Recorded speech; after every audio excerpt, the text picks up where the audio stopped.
Utilidade pública.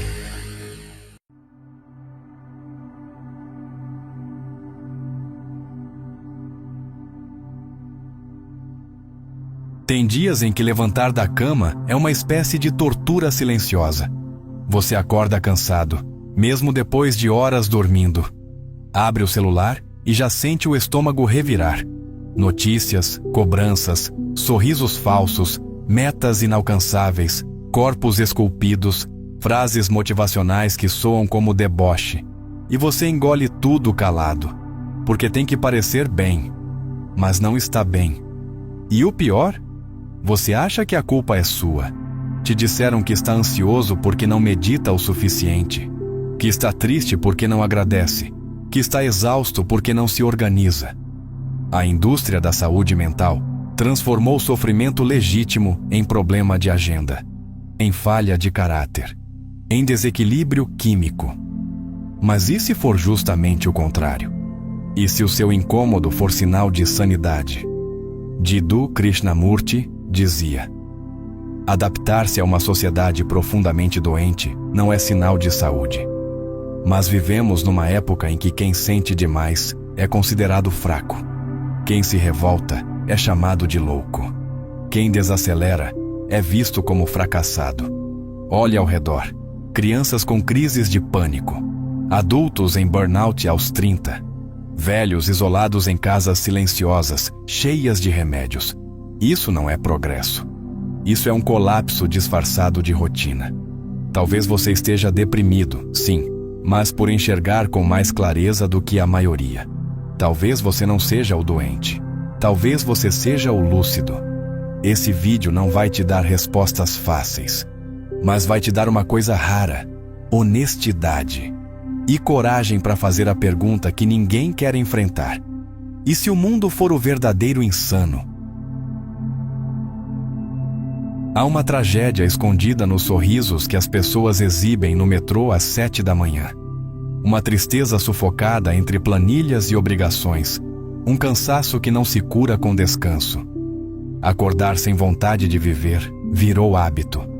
E o mais cruel, virou rotina aceita. Quando foi que normalizamos o absurdo? Aceitamos jornadas de trabalho que devoram os melhores anos da nossa vida. Chamamos de responsabilidade abrir mão da saúde por metas de produção.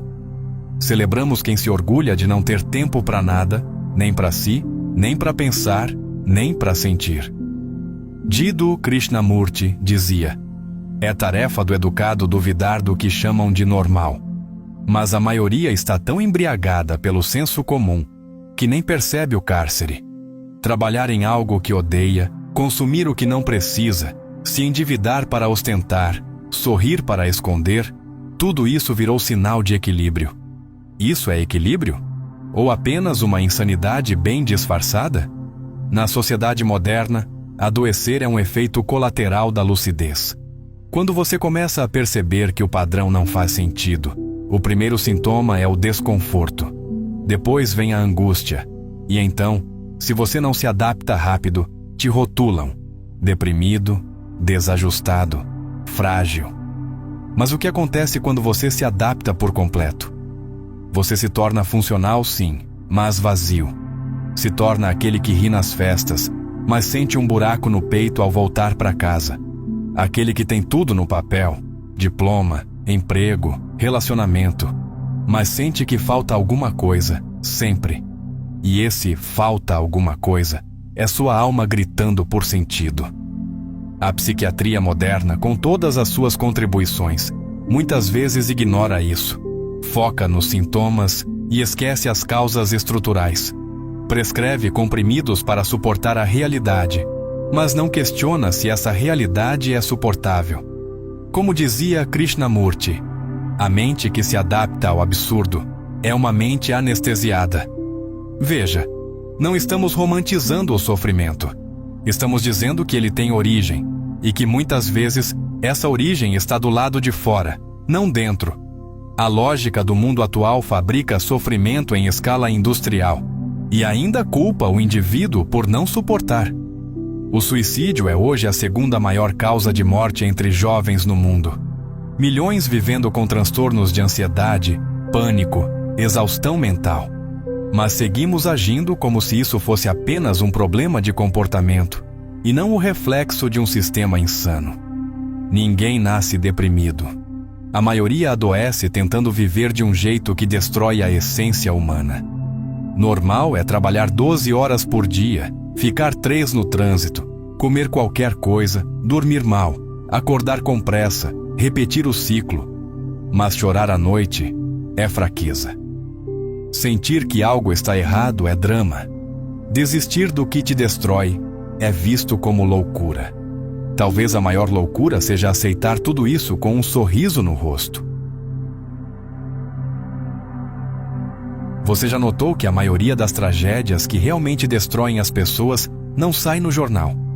Não são bombas, não são tiroteios, são reuniões de família onde ninguém se escuta, casamentos silenciosos, cheios de mágoa e ressentimento, crianças solitárias em casas lotadas de tecnologia, vidas inteiras gastas tentando agradar pais ausentes, chefes ingratos, algoritmos impessoais.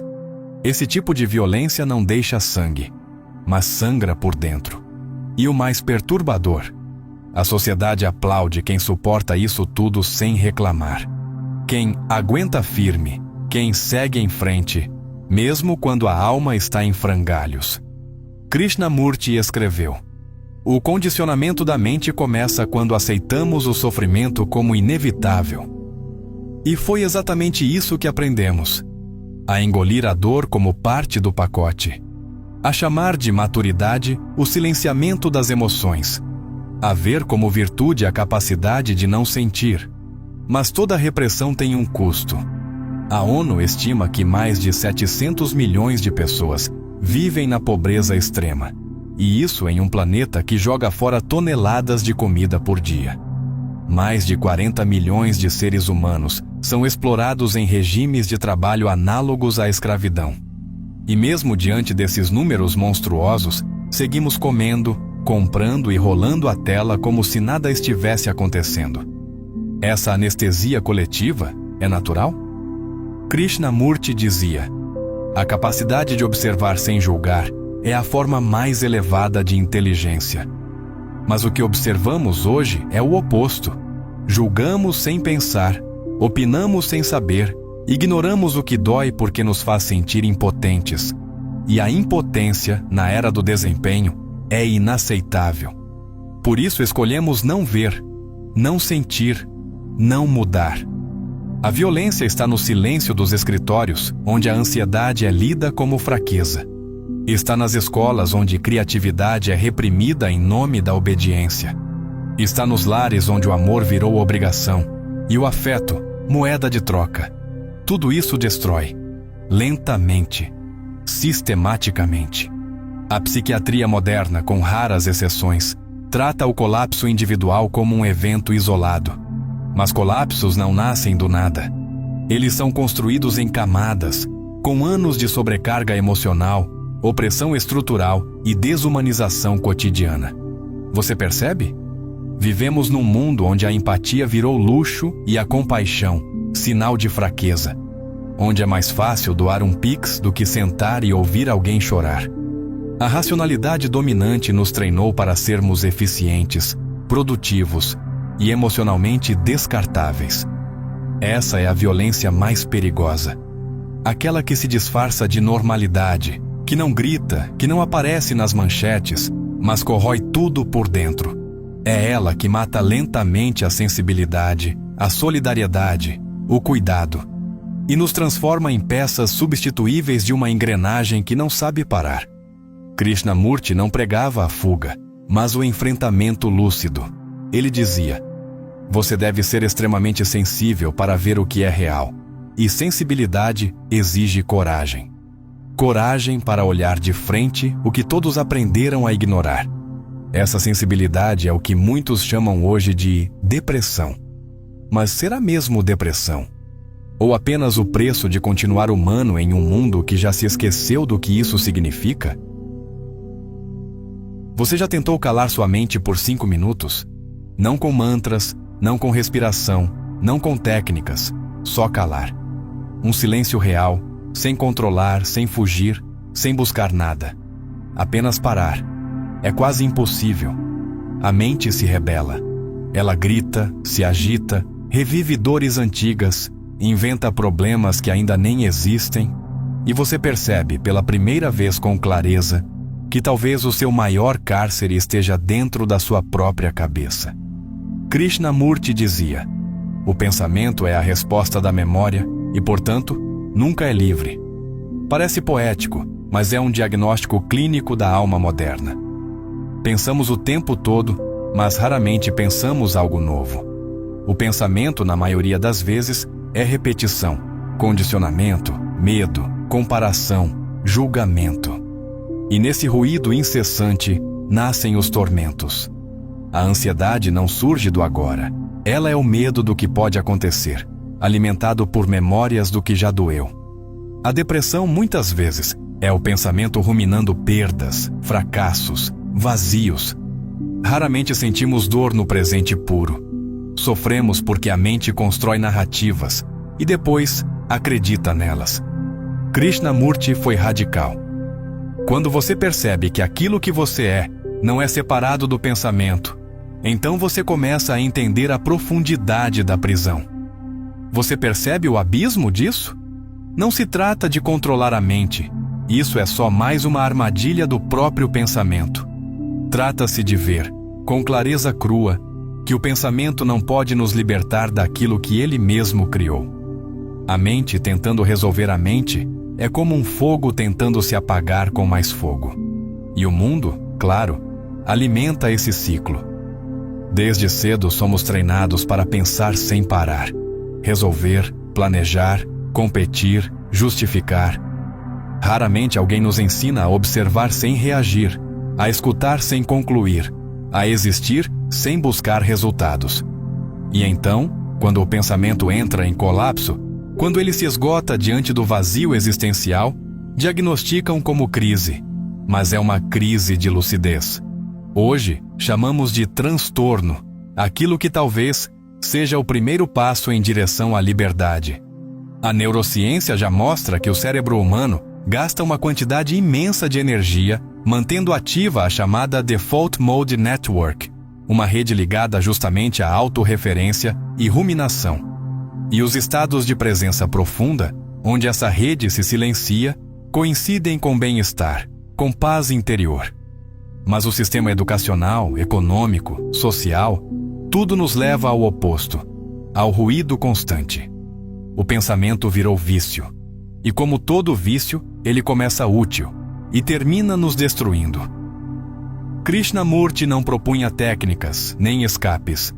Ele propunha um encontro direto com o agora, sem interferência do pensamento. Um estado de percepção pura, onde a mente não divide, não compara, não projeta. A verdade é um território sem caminho, ele dizia. Isso significa, não há fórmula, não há método, só há ver. Ver com tanta nitidez, com tanta sinceridade, que o falso simplesmente deixa de fazer sentido. É nesse ver que a prisão começa a rachar. E talvez, pela primeira vez, a paz não seja um conceito, mas uma realidade silenciosa, viva e absolutamente livre.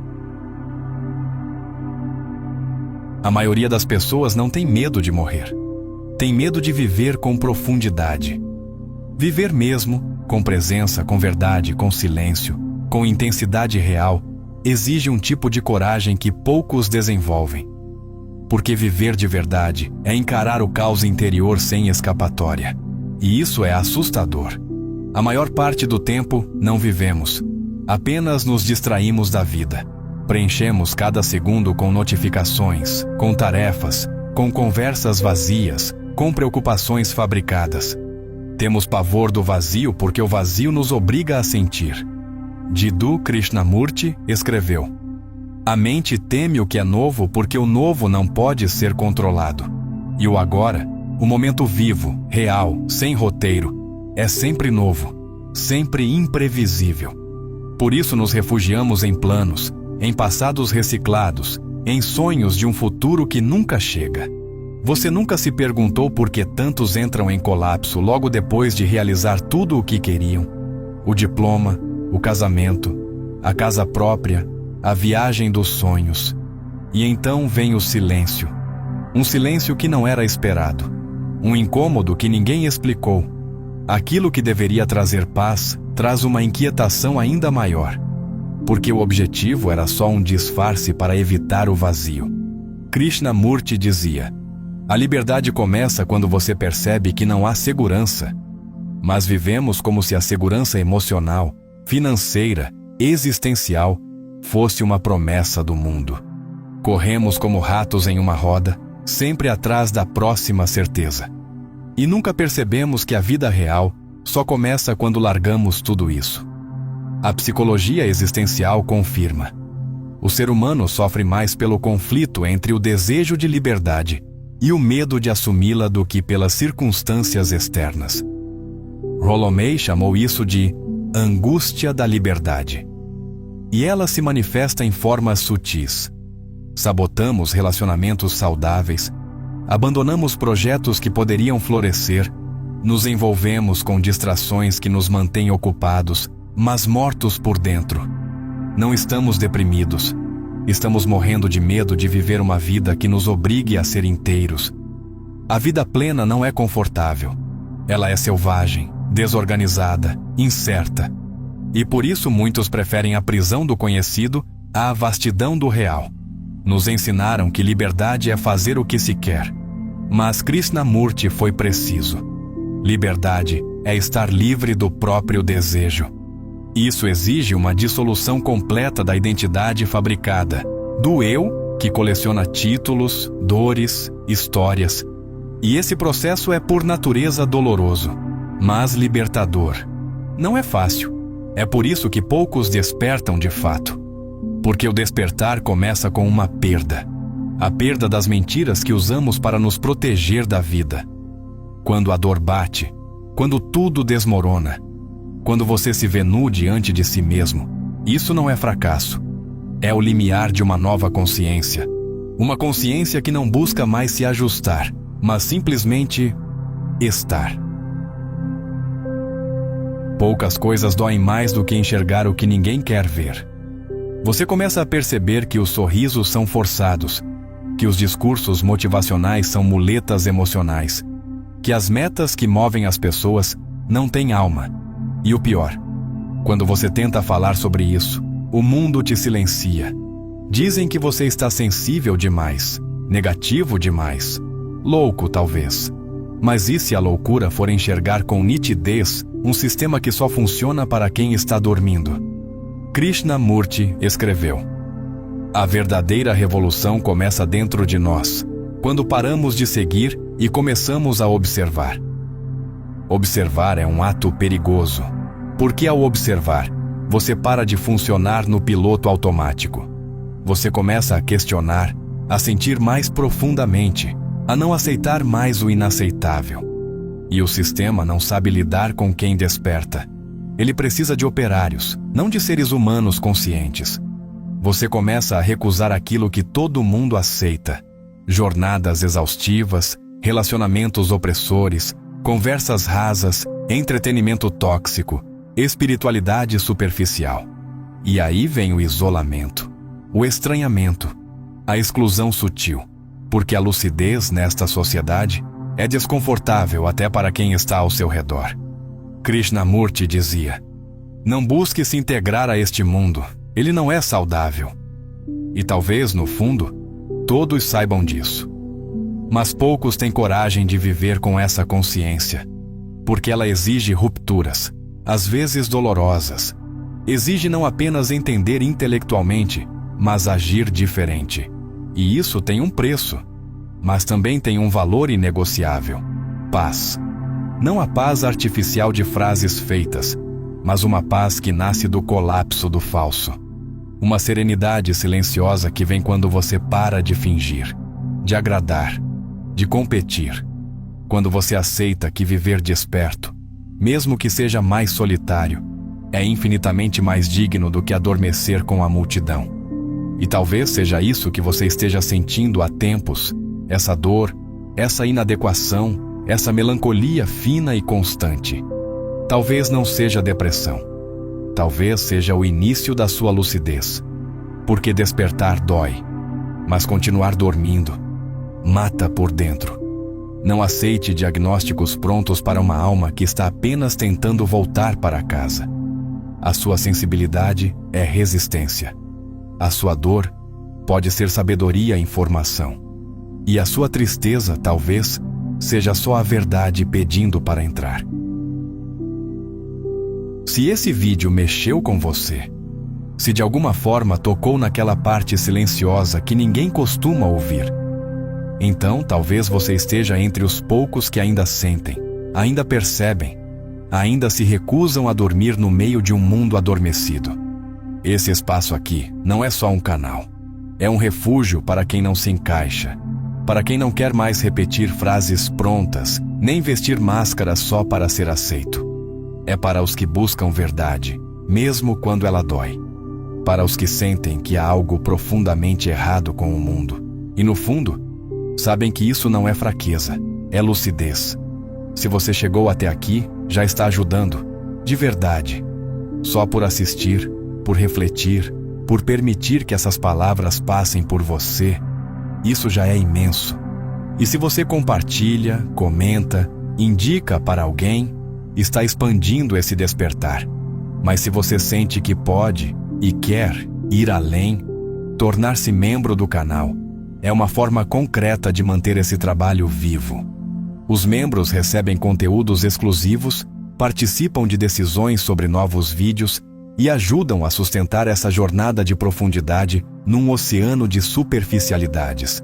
E claro, o recurso Super Thanks é uma maneira de dizer: isso me tocou, isso valeu algo para mim. Mas não se sinta pressionado. Aqui cada visualização é um gesto, cada presença uma semente. A gente cresce junto, devagar, de verdade e com sentido. Se fizer sentido para você, junte-se a nós. Porque às vezes, tudo o que a gente precisa é não se sentir sozinho nesse mundo que enlouqueceu.